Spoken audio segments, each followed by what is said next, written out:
긴 겨울이 이제 거의 끝나가고 있습니다. 아직은 좀 춥지만 우리 겨울 동안 눈이 오나 비가 오나 변함없이 귀한 찬양으로 함께 은혜를 나눠주신 우리 찬양대 감사를 드립니다. 오늘 이제 열왕기상 마지막 시간인데요. 22장 오늘 마지막 이제 시간입니다. 지난 시간에 북이스라엘 오므리 왕조의 가장 힘있던 왕이었고, 그런데 하나님이 보실 때는 가장 악한 왕이었던 아합이 아람 왕 벤하닷과 전쟁을 벌이다가 길르앗 라못 전장에서 죽은 이야기를 나눴습니다. 열왕기 기자는 아합 왕의 이 죽음 이야기를 꽤 길게 우리에게 다루고 있어요. 그만큼 그의 죽음이 시사하는 바가 크다, 그런 얘기 아니겠습니까? 근데 그가 죽게 된 이야기의 흐름상 맥락을 보면 하나님의 심판적인 죽음이었다. 이게 분명한 열왕기 기자의 증언이에요. 어떻게 보면 이 열왕기 기자는 열왕기상 마지막 22장 이야기를 극악무도한 악한 왕 아합의 심판적인 죽음이라는 이 이야기로 결론을 맺어도 열왕기상의 그 이야기에 굉장히 중요한 매듭을 짓는 것이 아닌가, 그렇게 우리가 생각할 수 있는데, 열왕기 기자는 아합의 죽음 이야기로 끝을 맺지 않고 있다는 거예요. 아람의 한 익명의 병사가, 그것도 아람 왕 벤하닷이 이 병거를 지휘하는 지휘관들에게 다른 사람은 쫓지도 말고 상대하여 싸우지도 말고 오직 이스라엘 왕 아합만 상대하여 싸우라, 이렇게 전략을 지시했지 않습니까? 근데 아합은 변장을 하고 그냥 일반 병사같이 전장에 나갔습니다. 여호사밧은 왕복을 입고 나갔습니다. 그래서 여호사밧이 아람의 병거 지휘관들의 추격을 받으면서 죽음 공경에 몰리죠. 근데 아합은 공격을 전혀 받지 않았습니다. 근데 놀랍게도 한 익명의 병사가, 그것도 병거 탄 지휘관도 아니고 이름을 밝히지 않는 한 익명의 병사가 의도하지 않고 무심코 쏜 화살이 아합이 입고 있던 갑옷의 솔기, 이음새 부분을 뚫고 그의 몸에 박히면서 치열한 전장에서 고통 가운데 피를 쏟으며 응급처치도 받지 못한 채 죽었다. 이 열왕기 기자의 증언이잖아요. 이는 누가 봐도 열왕기 기자는 분명한 하나님의 심판이었다고 마치 확성기로 외치는 소리 아니고 무엇이겠습니까? 우리는 열왕기 기자의 증언에 조용하게, 아주 확실하게 그러면 그렇지 고개를 끄덕일 수밖에 없습니다. 열왕기 기자가 이렇게 아합의 죽음 이야기를 이렇게 자세하게 다루고 있는 거, 그러면 그렇지. 우리가 시편 1편을 열면 1편의 마지막 결론이 뭡니까? 무릇 의인들의 길은 데레크, 길은 야훼께서 인정하시나. 여기 인정하다는 말은 야다라고 하는 이 동사를 쓰고 있어요. 하나님이 다 의인의 길은 다 알고 계시고 알아주신다는 거예요. 그러나 악인들의 길 데레크는 영구적으로 망하리로다. 악인들의 길은 반드시 망하고 또 망하고 망한다. 이 시편 1편의 마지막 결론 아닙니까? 이 말씀의 성취가 아합에게서 성취되구나.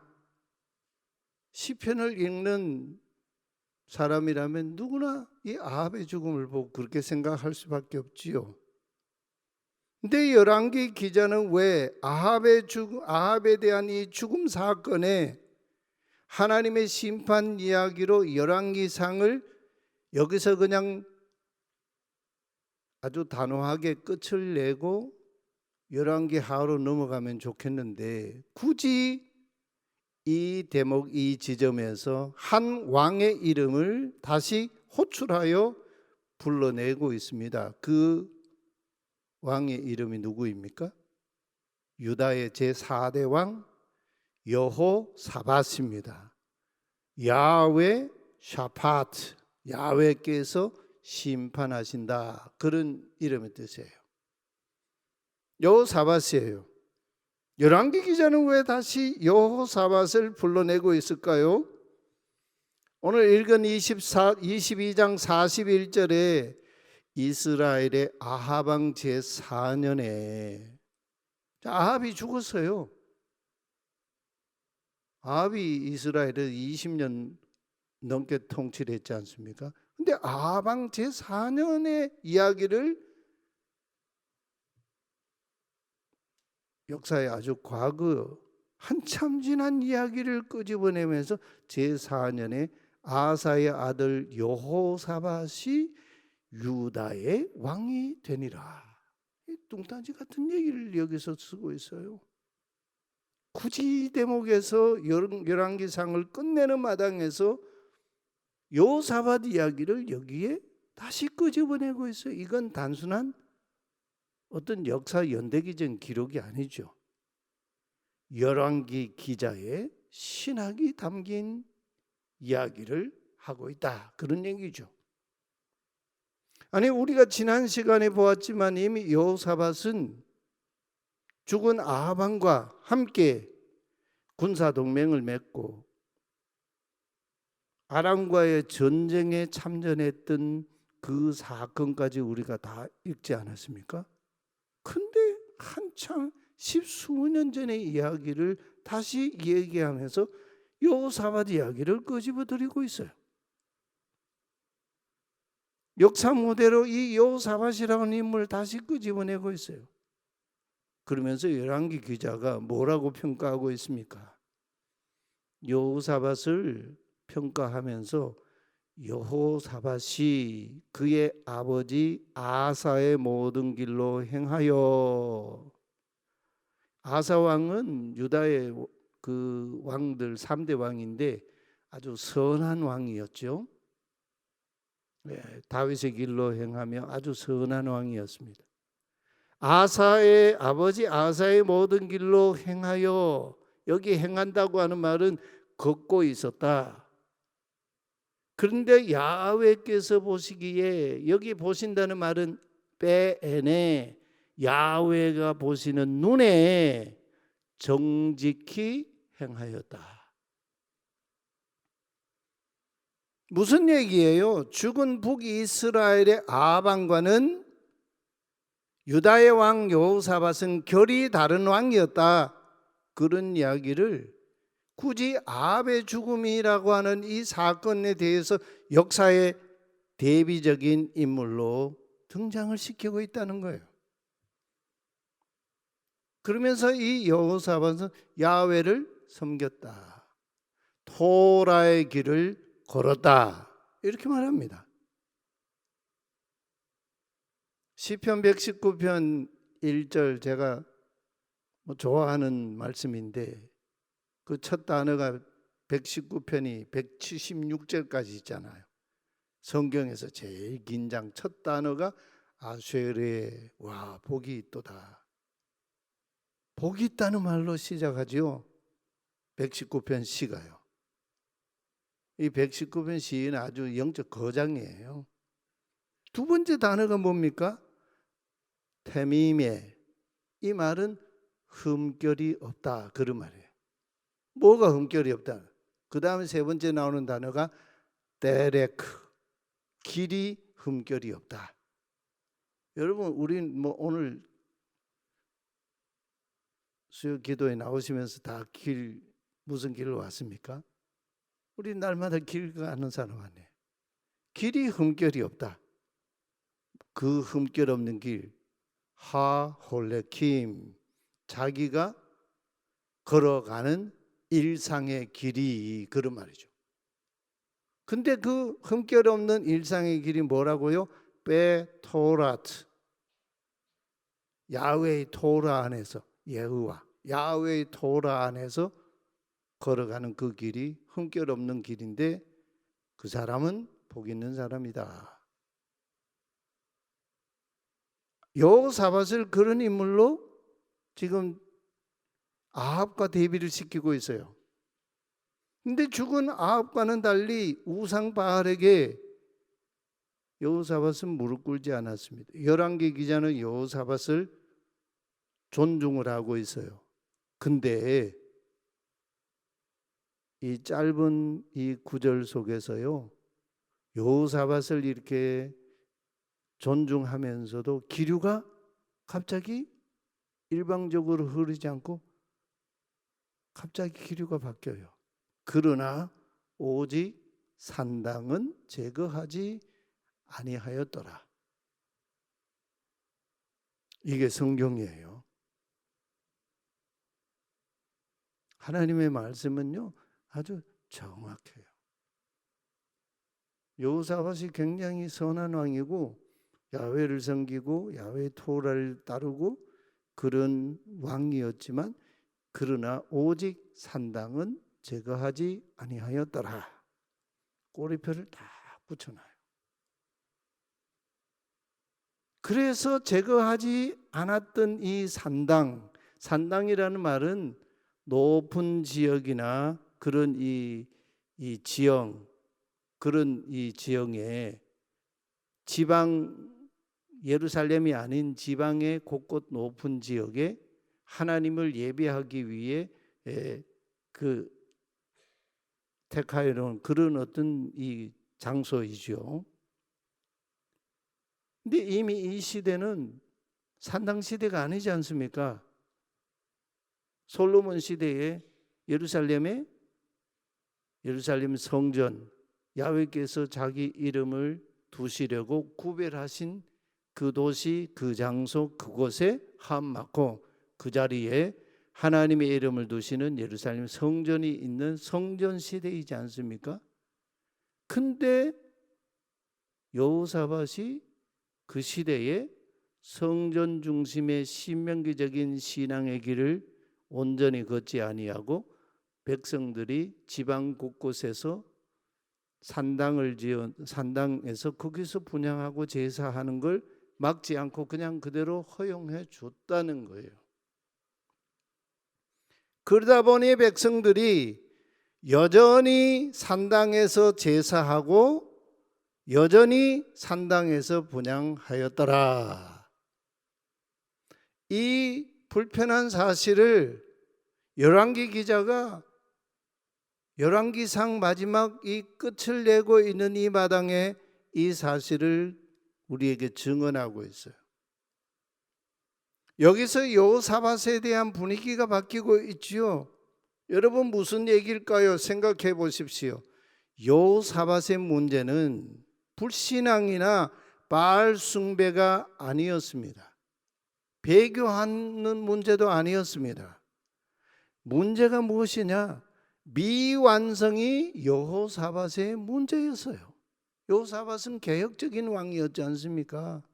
우리 아까 말씀을 읽을 때 아버지 시대에 있었던 남색하는 자, 동성애자들을 쫓아냈다. 개혁하는 개혁 왕이었지 않습니까? 근데 그 개혁을 하는데 하나님의 말씀의 끝 지점까지 가서 완성하지 못하고 미완성하는 것이 여호사밧의 문제였다는 거예요. 여기에 이제 열왕기상 마지막 22장에서 이 아합의 죽음 이야기와 여호사밧 이야기를 이렇게 내놓는 것은 열왕기 하에서 어떻게 역사가 흘러갈 것인가를 우리에게 보여주는 지표가 되는 대목이지 않습니까? 야훼를 섬기기는 했지만 야훼께서 말씀하신 대로 백성들로 하여금 주황성소인 예루살렘 성전에서만 예배하게 하신 신명기 신앙을 완성하지 못하였다, 그런 얘기예요. 분명 성전 중심에 두긴 했지만, 성전을 중심에 두긴 했지만 지방 곳곳에 있는 산당을 병행한 채 백성들이 하나님 섬기도록 그냥 허용해 줬다는 얘기예요. 그러다 보니 백성들이 여전히 아직도 산당에서 제사했고, 예루살렘 성전에 와서 제사하고 분향하는 일은 쉬운 일이 아니지 않습니까? 그러니까 편한 대로 가는 거죠. 그리고 제사하고 분향하는 일이 계속 벌어지고 있었다는 거예요.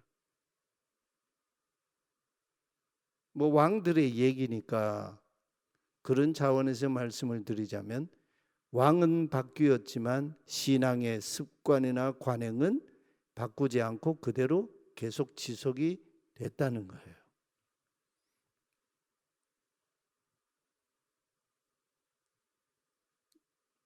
교회도 그러죠. 담임 목사가 이제 뭐 은퇴를 하거나 그러면 새로운 담임 목사가 새로 올 거 아니에요.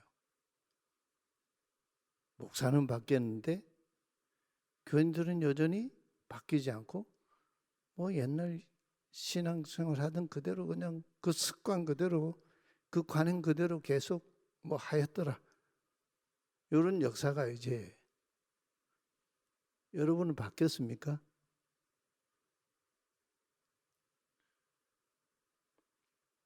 이게 신명기 기자의 이 열왕기 기자의 고발이죠.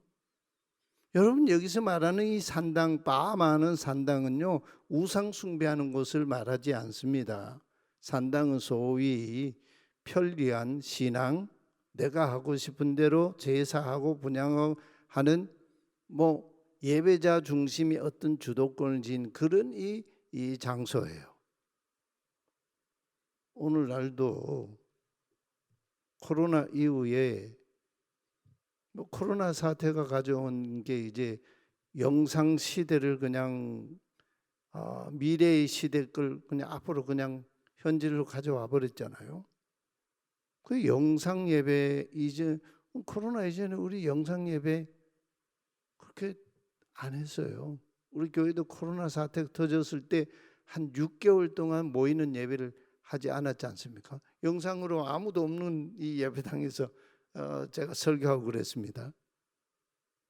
이 영상 예배가 사라지지 않고 있어요. 하나의 예배의 어떤 영상 공간이 자리 잡고 있어요. 그 영상 예배가 때로 필요한 분이 있습니다. 몸이 정말 아프거나 부득이하게 상황이 그래서 예배의 자리에 나올 수 없는 그런 상황이 벌어졌을 때 영상으로 있는 곳에서 예배할 수 있죠. 그러나 조금 오늘 귀찮아가지고 그냥 교회까지 굳이 갈 필요 있나? 뭐 영상으로 예배하지. 누워가지고 그냥 영상 보기도 하고 옷도 대충 입고 그냥 예배 드리기도 하고 찬송도 부르는 둥 마는 둥, 귀는 또 반은 듣고 반은 딴 데 신경 쓰고, 이게 일종의 산당 예배예요. 산당 예배. 여호사밧을 평가하는 이 본문은 사실 아합과는 비교도 안 되는 인물이지만 사실은 악한 아합보다 더 예민하고 우리를 더 불편하게 하는 얘기 아닙니까? 저와 여러분은 아합과는 결이 다르다고 말할 수 있을 거예요. 우리는 대놓고 우상 숭배하는 자들이 아니에요. 그런데 여호사밧의 모습은 오늘 우리와 닮아도 너무 닮아 있지 않습니까? 분명 여호사밧이 통치하던 시대는 영적으로 격동기였습니다. 북이스라엘은 바알 숭배로 완전히 나라가 우상 숭배에 푹 빠져 있었습니다. 국제 정세가 불안했습니다. 우리 유다는 살아남기 위해서 북이스라엘과 정치적으로 동맹관계를 맺고 있었습니다. 그 한 행태가 우리가 지난 시간에 보았듯이 아합과 군사 동맹을 맺고 아합 왕이 주도하는 아람과의 전쟁에 길르앗 라못 전장터로 함께 나갔다 큰 병고를 당할 뻔했지 않습니까? 여호사밧은 분명 야훼를 섬긴 왕이었지만 그러나 정치적인 현실 구조 안에서는 아합과 손을 잡고 동맹 관계를 맺었습니다. 우리 생각에는 여호사밧이 아합과 동맹 관계를 맺고 그 동맹 관계도요, 이 결혼 관계로, 이 혼인 관계로, 정략적인 혼인 관계로도 그런 이 동맹 관계를 맺었어요. 그리고 하나님 앞에서 볼 때 산당 신앙을 배제하지 않았습니다.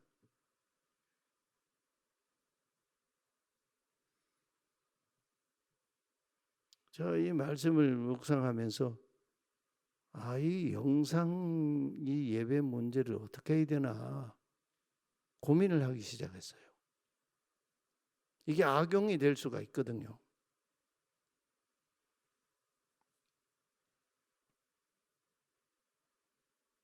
오늘 여호사밧 속에 우리의 모습이 한국교회의 모습이 그대로 투영되어 있지 않습니까?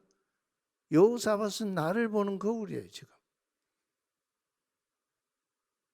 하나님은 여호사밧의 그와 같은 미완성을 그냥 인정하고 그대로 그것을 그냥 계속 가도록 놔두지 않으시는 하나님이세요. 열왕기 기자는 여호사밧 왕을 결코 정죄하지는 않습니다. 그러나 여호사밧에게서 미래를 기대하지도 않고 있어요. 열왕기 22장 후반부에서 보면 여호사밧은 그럭저럭 선한 왕이라는 이름을 남긴 채 역사 속에서 퇴장을 하고 맙니다. 위대한 일을 한 왕은 아니에요. 성경은 여호사밧 이야기가 끝나자마자 곧바로 다음 왕을 소개하죠. 누구일까요? 열왕기상 마지막에 이제 등장시키는 왕이 누굴까요? 여호사밧이 죽고 난 다음에 비극적인 인물이 등장합니다. 오므리 왕조의 아합의 아들 아하시야라고 하는 인물이 등장을 해요. 아하시야, 우리 성경에 아하시야 이렇게 번역했는데 아하즈야예요. 아하즈야. 아하즈가 이게 뭐냐면 붙잡는다 그런 얘기예요. 야는 야훼 아닙니까? 야훼께서 잡으신다 뭐 그런 의미 이름인데 이름은 너무 좋잖아요. 근데 이 아하시야는 자기 이름과는 정반대로 야훼의 손을 뿌리친 악한 왕이에요. 그가 어떤 왕이었는지요? 열왕기상 마지막 22장 마지막 52절 53절에 아하시야의 악함을 마침표로 찍고 있어요. 참 기가 막힌 얘기예요 이게. 한번 우리 같이 한번 읽어보실까요?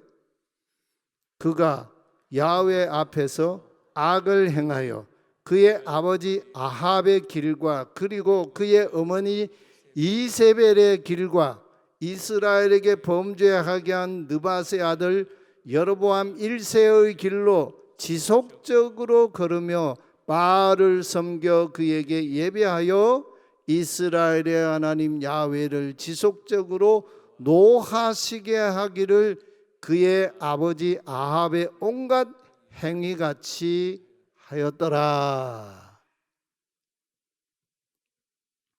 북이스라엘의 역사를요, 나쁘고 악한 모든 그 길을 다 그냥 총집합해 가지고 이 아시아에게 평가를 내리고 있어요.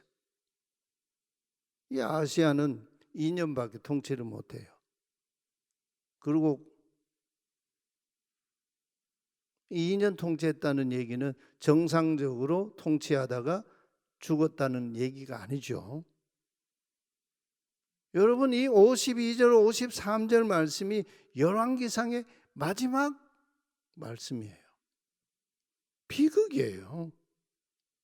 이런 역사의 어두움, 암흑이 또 어디 있겠습니까? 열왕기 기자가 지금 무슨 얘기를 하고 있습니까? 아합은 죽었지만 아합의 악한 그 길은 끝나지 않고 계속되고 있다는 얘기를 하고 있는 거죠.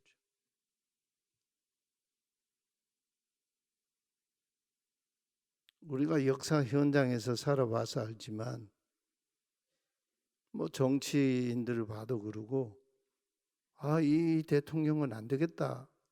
그래서 대통령을 바꿨는데 그러면 단절이 된 줄 아는 또 안 그러고 또 역시 반복되고 그게 오늘 우리들이 경험하고 있는 얘기 아니에요. 사람이 퇴진했다고 그 악행이 끝나는 것도 아니라는 얘기예요. 역사가 그렇다는 얘기입니다.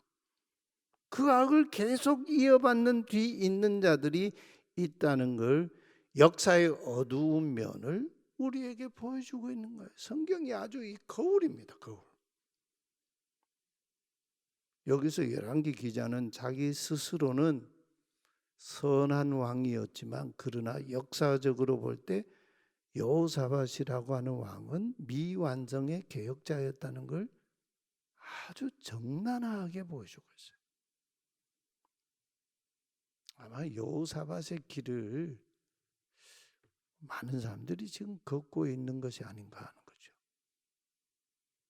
여호사밧은 자기 다음 세대의 타락을 막지 못합니다. 열왕기 기자의 메시지는 아주 분명해요. 여호사밧 왕의 아들 여호람이 이제 그 왕위 아버지 뒤를 잇고 죽고 나서 왕위를 잇는데요. 이 여호람은 나중에 이제 열왕기 하에 가면 나오는데 아버지 여호사밧과는 정반대의 길을 걸어요. 북이스라엘의 악한 왕들의 길을 그대로 따라가요. 오므리 왕조의 아합 왕의 그 악한 길들을 그대로 따라가요.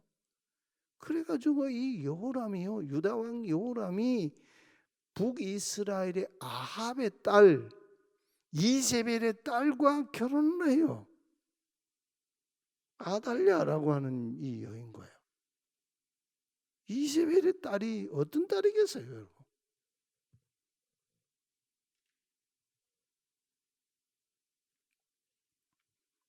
이 여호사밧은 자기 다음 세대의 타락을 막지 못하고 죽었는데 산당을 남겨두었다고 했죠. 이 산당이 다음 세대에 악한 바알 숭배의 길로 가는 불씨를 남기고 말았어요. 바알 숭배의 텃밭이 됐습니다.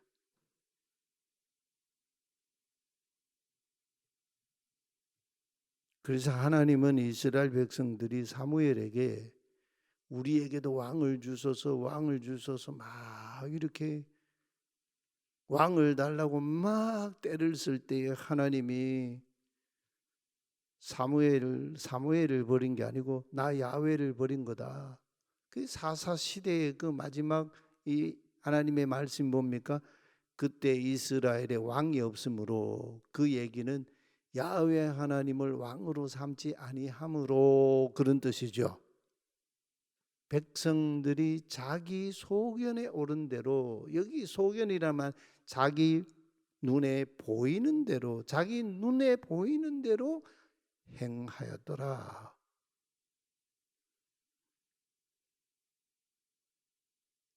이 왕들이 역사의 정답이 아니라는 걸 열왕기 기자 열왕기상 마지막에서 아주 적나라하게 우리에게 보여주고 있는 거예요. 왕을 잘 세우면 될 것 같죠? 물론 왕 잘 세우면 거기에 상당히 시대의 변화가 있긴 하죠. 근데 왕이 궁극적인 답이 아니라는 거예요.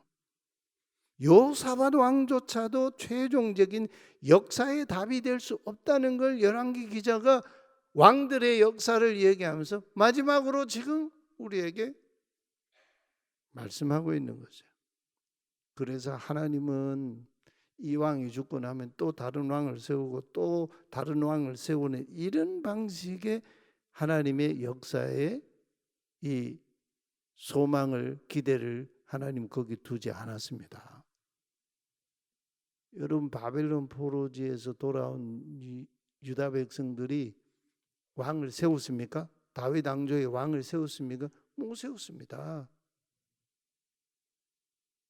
그러다 누구 오지요? 예수님이 오시죠. 다윗의 후손으로 예수님이 오시죠.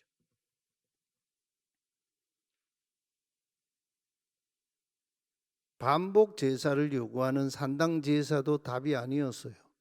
산당의 분향도 아니었어요. 심지어 성전 중심의 체제도 궁극적인 답이 아니었어요. 사도행전에 가면 스데반의 설교에서 그게 아주 이스라엘 과거 역사를 아주 적나라하게 파헤치잖아요. 스데반이 역사를 바로 해석하고 나니까 그냥 돌을 들어가지고 분노하면서 즉격 사형 척결을 지키고 말았잖아요. 히브리서 기자가 증언한 것처럼 하나님의 궁극적인 답은 짐승의 피, 양이나 소의 피도 아닌, 염소의 피도 아닌 단번에 하나님의 아들 메시아이신 예수 그리스도, 그분이 자기 자신의 피를, 자기 육체를 들여서 자기 피를 흘리셔서 진정한 희생양이 되셔서 하나님 앞에 나아가는 길을 열어놓으셨다.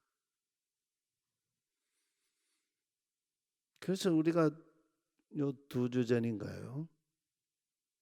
세례 요한에게 세례 받으신 예수님 모습, 하늘이 열렸잖아요. 하나님이, 예수님이 죄인이 받는 그 세례에 참여하시면서 우리에게 하늘을 여셨어요. 하늘이 쫙 찢어지면서 하나님의 계시의 말씀이 임하고 성령이 임하시고 너는 내 사랑하는 아들이다, 내 기뻐하는 자다, 이 말씀이 세상에 퍼지지 않습니까? 예수 그리스도가 달리신 십자가는 산당을 개혁해서 만든 신앙의 길이 아니지요. 산당 신앙을 끝내시는 영원한 새롭고 살아있는 유일한 길이에요. 그 열왕기상을 끝내면서 질문을 한 가지 해보고 싶어요. 열왕기상은 다윗이 늙어서 죽는 얘기부터 시작해서 솔로몬이 왕이 되고, 그리고 이제 솔로몬 왕이 하나님을 처음에는 경외했지만 그가 점점 더 강성해지면서 솔로몬의 마음이 여호와를 떠나 우상에게로 빠지는 그런 사태가 벌어지지 않습니까? 그러면서 그 솔로몬 왕대에는 하나님이 심판을 유예하셨어요. 그 아들 르호보암 때에 가서 나라가 두 쪽 나지요. 그래서 지금 유다의 여호사밧 왕, 이 4대 왕까지 왔습니다. 북이스라엘은 여로보암 1세가 이제 왕이 되면서 완전히 그냥 하나님의 기대를 어그리고 금송아지 제단을 단과 베델에 세우고 우상 숭배하는 나라를 만들었잖아요. 그게 여로보암 1세 느밧의 아들 여로보암 1세의 길이었습니다. 그리고 이 오므리 왕조 때에 와서 특별히 시돈 왕 엣바알의 이 딸 이세벨을 이 아합이 아내로 데리고 오면서 완전히 나라를 그냥 바알 국가로 만들어 버렸어요. 바알 우상 국가로. 기가 찬 얘기 아닙니까 이게? 하나님의 속이 얼마나 문드러졌을까요? 아합 왕의 아들 아하시아도 왕위에 올랐지만 2년 통치하면서 느밧의 아들 여로보암 1세의 죄악과 그 아버지 아합의 죄악과 그 어머니 이세벨의 죄악의 길을 죄다 그냥 끌어모아 가지고 하나님을 항상 진노케 하는 왕이 되고 말았습니다. 여호사밧은 하나님을 경유하고 토라의 길을 따랐지만 개혁의 완성의 지점에 이르지 못하고 산당을 제거하지 않고 남겨둠으로 그것이 그의 아들 요람 시대에 가서 우상을 숭배하는 텃밭이 되었다.